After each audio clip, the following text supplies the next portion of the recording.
TRS రాజకీయ చరిత్ర ఆ పార్టీది. కానీ ఆ నియోజకవర్గంలో ఆ పార్టీని నడిపే నాథుడే లేడు. ఆ పార్టీని పాతాళానికి తొక్కేయడానికి రంగం సిద్ధమైందట. 2024 సార్వత్రిక ఎన్నికల్లో ఆ నియోజకవర్గానికి ఇన్ఛార్జే లేకుండా పార్టీ వ్యవహరించిందంటే అక్కడి పరిస్థితి వేరే చెప్పనక్కర్లేదు.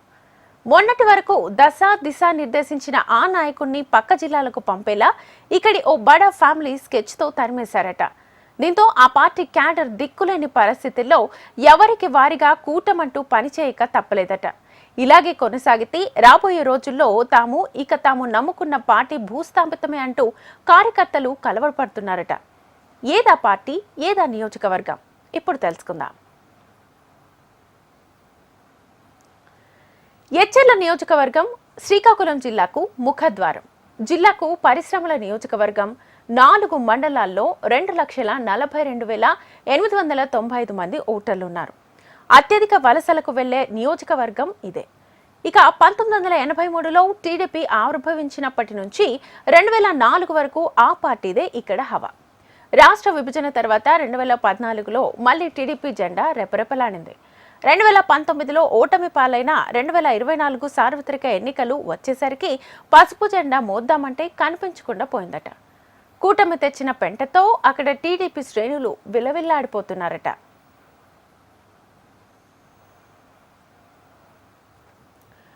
ఈ నియోజకవర్గం నుంచి టీడీపీ పొలిట్ బ్యూరో సభ్యుడు కిమిడి కళా వెంకట్రావు ఆధిపత్యం వహిస్తుండడం, రాష్ట్ర అధ్యక్షుడు కింజారపు అచ్చెన్నాయుడు మధ్య విభేదాలతో ఈ ఎన్నికల్లో పొత్తులో భాగంగా బీజేపీకి ఇచ్చారనే టాక్ నడుస్తోంది.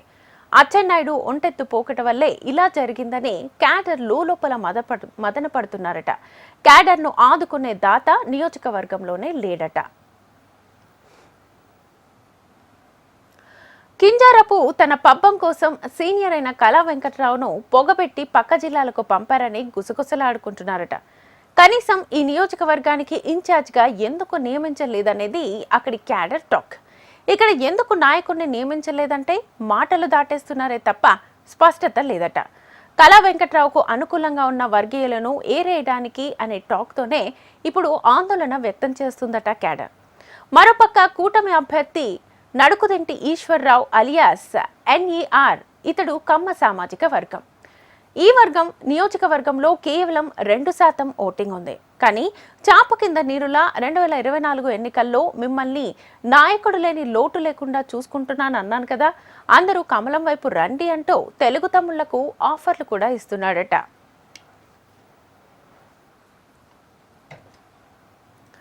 ఇక్కడ ఇన్ఛార్జ్ లేడనే విషయం అధినేతలకు తెలియదా అంటూ సూటిపోటి మాటలతో ఓ పక్క బీజేపీ, వైసీపీ నాయకులు ఎగతాళి చేస్తున్నారట.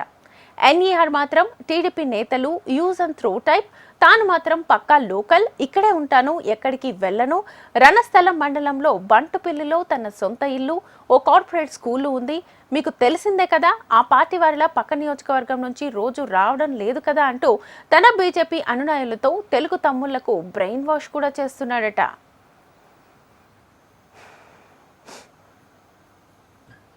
ఎచ్చెర్ల నియోజకవర్గాన్ని గాలికి వదిలేశారంటూ అధినేత చంద్రబాబు లోకేష్ పై మండిపడుతున్నారు. సిక్కోలు జిల్లాలో కింజారపు వారికి ఎదురు ఉండకూడదు, వారు ఆడిందే ఆట, పాడిందే పాటగా ఉండాలంటే సీనియర్ నాయకులను ఓ పద్ధతి ప్రకారం తప్పించేశారు కింజారపు బాబాయ్ అబ్బాయిలే అంటూ వారిపై మండిపడుతున్నారు.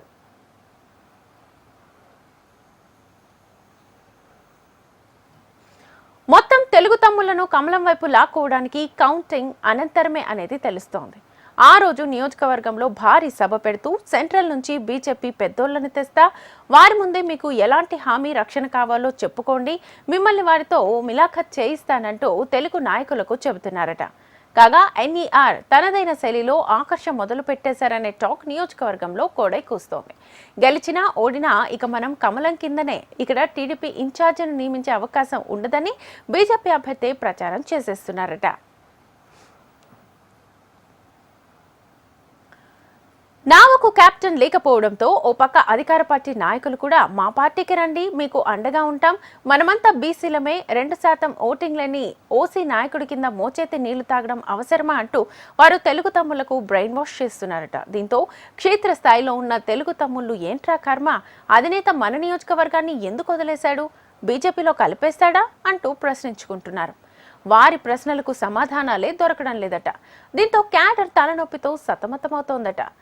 దీంతో కౌంటింగ్ తర్వాత చూద్దాంలే అంటూ కొందరు మనసును స్థిమితం చేసుకుంటున్నారు.